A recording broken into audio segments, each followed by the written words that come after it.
지방정부협의회 박정현 사무국장입니다. 앞에서 8가지 편수습 및 로딩 중이라는 영상을 잘 보셨는지요? 첫 번째 영상은 기후위기의 지금 현실, 상황, 과학적인 근거 이런 것들을 저희가 좀 살펴봤었고요. 두 번째 영상은 협동조합을 꾸리고 에너지 시민으로서 역할을 해나가는 여러 시민분들을 만나보았습니다. 에너지 자립마을을 찾아서 어떤 활동들을 하고 있는지 살펴봤었는데요. 마을에서 시민들과 기업이 직접 에너지 자립을 하기 위해서 도시계획을 구상하고 실현하고 있는 독일의 메긴키츠 마을도 둘러봤었고요. 그리고 한국에서 대도시에서 에너지 자립은 쉽지 않지만 그럼에도 불구하고 에너지를 절약하고 효율을 높이고 하는 여러 가지 방법들을 고민하고 있는 시민들과 기업을 만나보기도 했습니다. 제 기억에 가장 인상이 좀 깊었던 것은 VPP라고 하는 가상 발전소를 통해서 아주 작은 태양광들을 모아서 가상의 발전소를 통해서 사고 팔기도 할 수 있는 미래를 꿈꾸면서 기업을 운영하고 있는 업체의 사장님께서 하셨던 말씀이 좀 기억에 남긴 하는데요. 기업이 하던 국가가 하던 지역에 있는 시민들이 참여하지 않으면 지역의 에너지 전환은 기후위기 대응은 불가능하다. 시민들의 참여가 꼭 필요하다라는 말씀이 기억에 많이 남습니다. 네 번째 영상은 지역에서 시민들과 함께 지역의 정책들을 통해서 역할을 해나가고 있는 지자체장님들을 만나 뵙습니다. 대덕구청장님은 에너지 전환을 조금 더 주민들에게 가깝게 다가가게 하기 위해서 에너지 카페, 에너지 공판장을 통해서 시민들이 훨씬 더 친숙하게 지역 에너지 전환을 느낄 수 있도록 하는 모습들을 소개해 주셨습니다.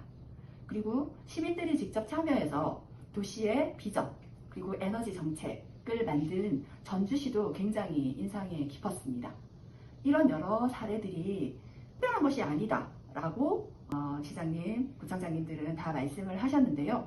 전 세계적으로 가야 하는 길이고 이 가야 하는 길에 우리도 역할을 하고 있고 당연한 일이다 라고 하시는 시장님들의 말씀이 또 인상 깊기도 했습니다. 네, 다섯 번째 영상은 도시에 대한 이야기였는데요.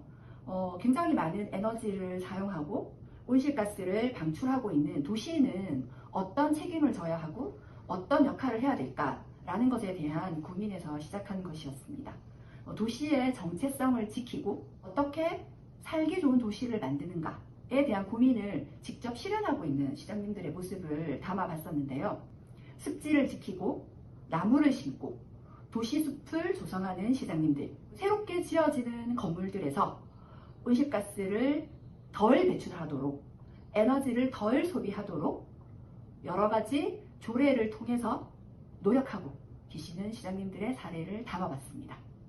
이런 여러 가지 노력들이 살고 있는 시민들에게 힐링이 되고 행복해지고 살고 싶은 도시가 되도록 도시의 정체성을 살리는 시장님들의 사례를 보았습니다. 여섯 번째는 교육에 대해서 돌아봤었는데요. 다들 기후위기 대응과 온실가스 감축은 교육이 중요하다라고 말씀을 하시는데요. 교육의 현장에서 직접 기후위기 대응과 온실가스 감축, 생태교육을 실행하고 계시는 울산광역시 교육청을 찾아가 봤습니다. 울산광역시 교육청은 생태교육 대전환이라는 슬로건을 가지고 실제로 여러 가지 활동들을 하고 계셨는데요. 채식급식을 전면적으로 시행을 한 도시가 울산시입니다. 학생들에게 급식의 선택권을 주기도 하고 건강을 위해서 기후위기 대응을 위해서 채식을 하는 여러 선택지를 만들어준 교육감님의 결정이 굉장히 도전적이고 존경스럽게 느껴졌습니다.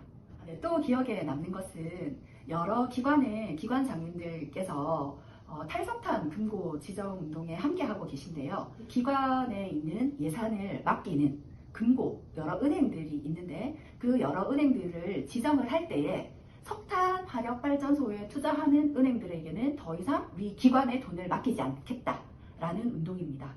그리고 학교 내부에 텃밭을 만들어서 학생들이 직접 텃밭에서 농사를 지을 수 있도록 하고 빗물을 받아서 물을 주게 하는 시스템을 만드는 학교도 굉장히 인상 깊었고요. 특히 초등학교에서 화단에 꽃을 굉장히 많이 심어놓고 그 꽃이라던가 식물이 망가진다고 못 들어가게 하지 않습니까? 그런데 가까이에 화단에 들어가서 꽃을 만지고 느끼고 날아오는 벌과 나비를 마음껏 즐기도록 생태 교육을 하는 교장 선생님의 정책도 굉장히 인상 깊었습니다. 이런 교육들이 학교에서 훨씬 더 많이 진행되면 좋을 것 같습니다. 뿐만 아니라 학교 커리큘럼의 융합 교육을 통해서 예를 들어서 과학과 환경 교육을 결합한다던가 아니면 경제와 기후위기 교육을 결합한다던가 사회 과목과 온실가스 감축을 결합한다던가 하는 여러 가지 융합 교육을 진행하는 학교도 있었는데요. 저희가 영상에 담지는 못했지만 이런 여러 가지 다양한 융합 교육들을 통해서 지역에서 학교에서 기후위기 대응과 에너지 전환, 온실가스 감축 교육이 훨씬 더 활발하게 진행이 되면 좋을 것 같습니다. 7번째 영상은 자원순환에 관련된 영상이었습니다. 요즘 한국에서도 많이 생기고 있는데요. 재래시장에 자기가 필요한 음식을 사러 갈 때, 여러 가지 물품을 사러 갈 때 용기를 가지고 가서 필요한 것만 담아오는, 거기 지금 저희 영상에 담긴 건 치즈였는데요. 치즈를 그냥 자기가 들고 간 용기에 담아서 그람수로 계산하고 받아오는 장면들, 그런 것들도 있었고요.